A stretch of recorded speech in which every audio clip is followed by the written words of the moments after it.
This tutorial is going to concentrate on animation and see if a 3D fly-through is better than looking at the data in a native view, along with evaluation of 2 DEMs and multispectral imagery in Afghanistan. So this is out of the textbook. It's an area in northeastern Afghanistan. This was the black and white Landsat that I used when I wrote up this paragraph, and I made errors. So when I looked at this photo years after I did the processing, I thought the white was glacier ice and the dark gray was glacier deposits. But in fact, the light is snow cover. Down slope, it's glacier ice, head wall, or with some debris cover. So looking at the data in 3D and in color changed my interpretation. This data is available at the digital database, which is free from the publisher's website. It's also available in the Student Image Processing Manual. We're looking at an area in far northeastern Afghanistan. This is what the area looks like in ArcGIS Pro. This is that black and white Landsat 7 2000 image. So it's 25 years before today. And you can see the white with the gray misinterpretation. So I brought in some new imagery for this tutorial. If you go to Copernicus, you get the exceptional Sentinel-2 10-meter satellite imagery. You pick out the bands you want. You can download it.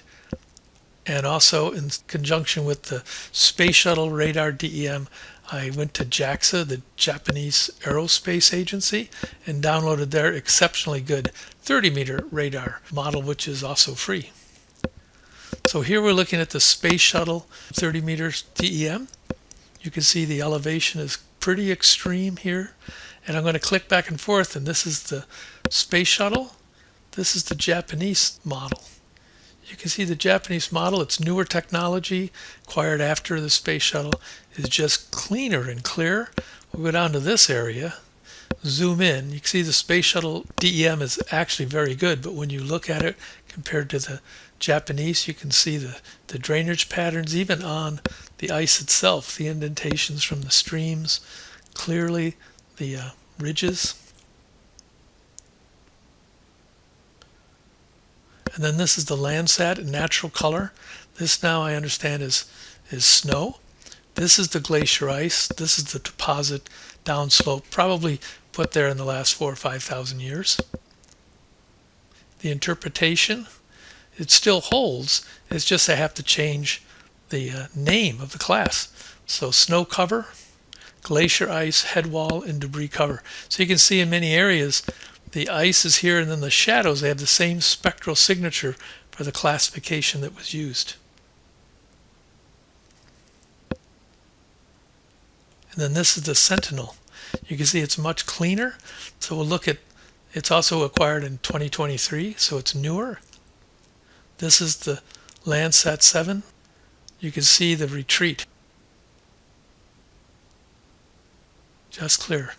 So the question is, if I go into animation and I go into the 3D mode, will I present this information in a clear and more informative manner? So that's what we'll pick up next.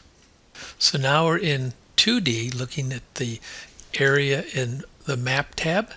If I go over to view and I say convert, it'll convert it to a 3D. When I do that, I end up with,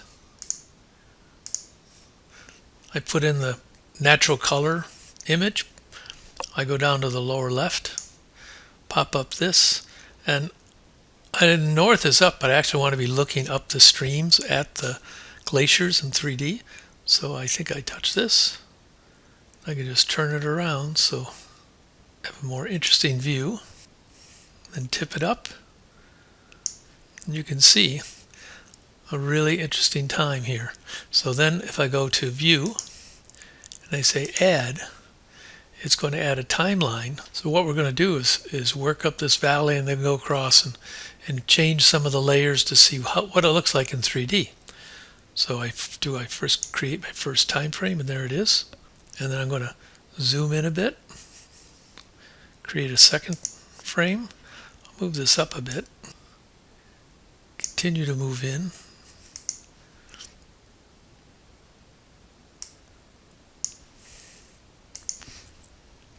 Turn off the Landsat so I can see the Space Shuttle. Turn on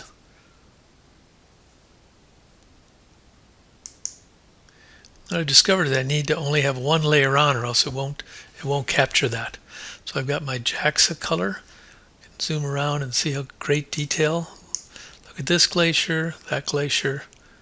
Let's move around like this. Add another timeline and look at the Landsat. I'll move down a bit. Click on the Landsat. Look at the Landsat as a 543. So ice is dark blue and snow is light blue. And then the terrain is this red, so it does a great job of really picking out the ice. I'll turn that off. And we'll look at the Sentinel and natural color. See the increased clarity. Let's move around.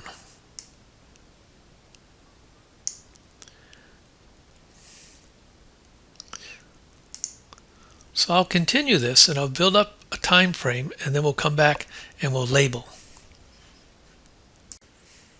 You can see in my animation I left out the table of contents, which is usually to the left, so when I turn layers on and off, the viewer doesn't know what I turned on and off. So I need to put labels on several of these viewpoints. So I'm going to just scroll back all the way to the beginning. You can see I've added one in the first few frames, explaining it's a space shuttle DEM with the Landsat superimposed. We'll go to our JAXA DEM and we'll put a label on this. And so you go up to, you can see there's all sorts of things that you can paste on. We'll just pick a title. Go to 22. JAXA 30 meter radar digital surface model. And if I click this, that's not bad, but I think I should have a halo around it.